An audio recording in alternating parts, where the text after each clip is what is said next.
नमस्कार दोस्तों, आज आपके लिए लेकर आया हूँ महादेवी वर्मा जी द्वारा लिखित कहानी गिल्लू।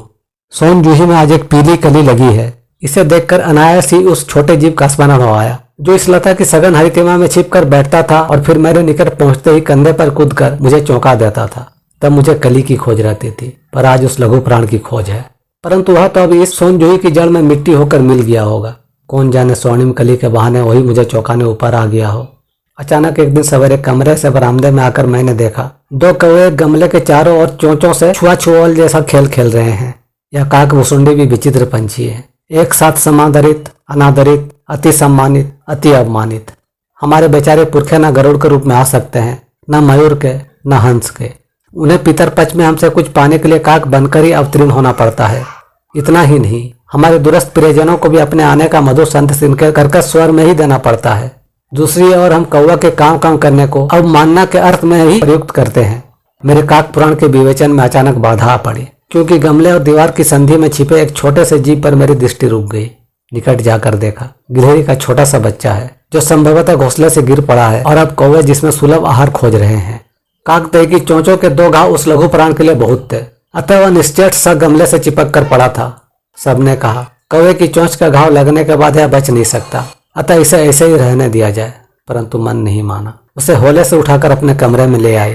फिर रुई से रक्त पहुंचकर घाव पर पेनिसिलिन का मरहम लगाया। रुई की पतली बत्ती दूध से भिगोकर जैसे तैसे उसके नन्हे से मुंह में लगाई, पर मुंह खुल न सका और दूध की बूंदें दोनों ओर ढुलक गई। कई घंटे के उपचार के उपरांत उसके मुंह में एक बूंद पानी टपकाया जा सका। तीसरे दिन वह इतना अच्छा और अस्वस्थ हो गया कि मेरी अंगुली अपने दो नन्हे पंजों से पकड़कर नीले कांच के मोतियों जैसी आंखों से इधर उधर देखने लगा। 3-4 मास में उसका सनिंग रोए, झब्बेदार पूंछ और चंचल चमकीली आंखें सबको विस्मित करने लगी। हमने उसकी जातिवाचक संज्ञा को व्यक्तिवाचक का रूप दे दिया और इस प्रकार हम उसे गिल्लू कहकर बुलाने लगे। मैंने फूल रखने की एक हल्की डलिया में रुई बिछाकर उसे तार से खिड़की पर लटका दिया। वही 2 वर्ष गिल्लू का घर रहा। वह स्वयं हिलाकर अपने घर में झूलता और अपनी कांच के मानकों सी आंखों से कमरे के भीतर और खिड़की से बाहर न जाने क्या देखता समझता रहता था। परंतु उसकी समझदारी और कार्यकलाप पर सबको आश्चर्य होता था। जब मैं लिखने बैठती तब अपनी और मेरा ध्यान आकर्षित करने की उसे इतनी तीव्र इच्छा होती थी कि उसने एक अच्छा उपाय खोज निकाला। वह मेरे पैर तक आकर सर से पर्दे पर चढ़ जाता और फिर उसी तेजी से उतरता। उसका यह दौड़ने का क्रम तब तक चलता जब तक मैं उसे पकड़ने के लिए ना उठती। कभी मैं गिल्लू को पकड़कर एक लंबे लिफाफे में इस प्रकार रख देती कि उसके अगले 2 पंजे और सिर के अतिरिक्त सारा लघु घाव लिफाफे के भीतर बंद रहता। इस अद्भुत स्थिति में कभी कभी घंटों मेज पर दीवार के सहारे खड़ा रहकर वह अपनी चमकीली आंखों से मेरा कार्यकलाप देखा करता। भूख लगने पर चिक चिक करके मानो वह मुझे सूचना देता और काजू या बिस्किट मिल जाने पर उसी स्थिति में लिफाफे से बाहर वाले पंजे से पकड़कर उसे कुतरता रहता। फिर गिल्लू के जीवन का पत्थर बसंत आया। नीम चमेली की गंध मेरे कमरे में होले होले आने लगी। बाहर की गिलहरियां खिड़की की जाली के पास आकर चिक चिक करके ना जाने क्या कहने लगी। गिल्लू को जाली के पास बैठकर अपनेपन से बाहर झांकते देखकर मुझे लगा कि इसे मुक्त करना आवश्यक है। मैंने कीले निकालकर जाली का एक कोना खोल दिया और इस मार्ग से गिल्लू ने बाहर जाने पर सचमुच ही मुक्ति की सांस ली। इतने छोटे जीव को घर में पले कुत्ते बिल्लियों से बचाना भी एक समस्या ही थी। आवश्यक कागज पत्रों के कारण मेरे बाहर जाने पर कमरा बंद ही रहता है। मेरे कॉलेज से लौटने पर जैसे ही कमरा खोला गया और मैंने भीतर पैर रखा, वैसे ही गिल्लू अपनी जाली के द्वार से भीतर आकर मेरे पैर से सिर और सिर से पैर तक दौड़ लगाने लगा। तब से यह नृत्य का क्रम हो गया। मेरे कमरे से बाहर जाने पर वह भी खिड़की की खुली जाली की राह बाहर चला जाता और दिन भर गिलहरियों के झुंड का नेता बना हर डाल पर उछलता कूदता रहता और ठीक 4 बजे वह खिड़की से भीतर आकर अपने झूले में झूलने लगता। मुझे चौंकाने की इच्छा उसमें न जाने कब और कैसे उत्पन्न हो गई थी। कभी फूलदान के फूलों में छिप जाता, कभी पर्दे के चुन्नट में और कभी सोनजड़ी की पत्तियों में।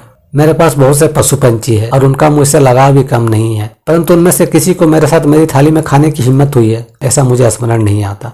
गिल्लू इनमें अपवाद था। मैं जैसे ही खाने के कमरे में पहुंचती, वह खिड़की से निकलकर आंगन के दीवार बरामदा पार करके मेज पर पहुंच जाता और मेरी थाली में बैठ जाना चाहता।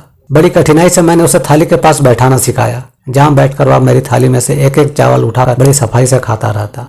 काजू उसका प्रिय खाद्य था और कई दिन काजू न मिलने पर वह अन्य खाने की चीजें या तो लेना बंद कर देता या झूले से नीचे फेंक देता था। उसी बीच मुझे मोटर दुर्घटना में आहत होकर कुछ दिन अस्पताल में रहना पड़ा। उन दिनों जब मेरे कमरे का दरवाजा खोला जाता, गिल्लू अपने झूले से उतरकर दौड़ता और फिर किसी दूसरे को देखकर उसी तेजी से अपने घोंसले में जा बैठता।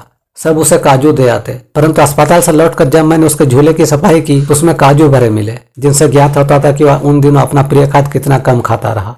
मेरी अस्वस्थता में तकिए पर सिरहाने बैठकर अपने नन्हे नन्हे पंजों से मेरे सिर और बालों को इतने होले होले सहलाता रहा था कि उसका हटना एक परिचारिका के हटने के समान लगता। गर्मी में जब मैं दोपहर में काम करती रहती तो गिल्लू न बाहर जाता न अपने झूले में बैठता। उसने मेरे निकट रहने के साथ गर्मी से बचने का एक सर्वथा नया उपाय खोज निकाला था। वह मेरे पास रखी सुराही पर लेट जाता और इस प्रकार समीप भी रहता और ठंडक में भी रहता। गिलहरियों के जीवन की अवधि 2 वर्ष से अधिक नहीं होती, अतः गिल्लू की जीवन यात्रा का अंत आ ही गया। दिन भर उसने न कुछ खाया न बाहर गया। रात में अंत की यात्रा में भी वह मेरे बिस्तर पर आया और ठंडे पंजों से मेरी वही अंगुली पकड़कर हाथ से चिपक गया जिसे उसने अपने बचपन की मरणासन स्थिति में पकड़ा था। पंजे इतने ठंडे हो रहे थे कि मैंने जाकर हीटर जलाया और उसे उष्णता देने का प्रयत्न किया, परंतु प्रभात की प्रथम किरण के स्पर्श के साथ ही वह किसी और जीवन में जागने के लिए सो गया। उसका झूला उतार कर रख दिया गया है और खिड़की की जाली बंद कर दी गई है, परंतु गिलहरियों की नई पीढ़ी जाली की उस पर चिक चिक करती ही रहती है और सोन जूही पर बसंत आता ही रहता है। सोन जूही की लता के नीचे गिल्लू की समाधि दी गई है, इसीलिए भी कि उसे यह लता सबसे अधिक प्रिय थी। इसीलिए भी कि उस लघुपात का किसी बसंती दिन जूही के पिता छोटे फूल में खिल जाने का विश्वास मुझे संतोष देता है। दोस्तों, अगर आपको यह कहानी पसंद आई हो तो लाइक, शेयर और कमेंट कीजिएगा और आगे भी इसी तरह की ढेर सारी वीडियो देखने के लिए चैनल को सब्सक्राइब जरूर कीजिएगा। धन्यवाद।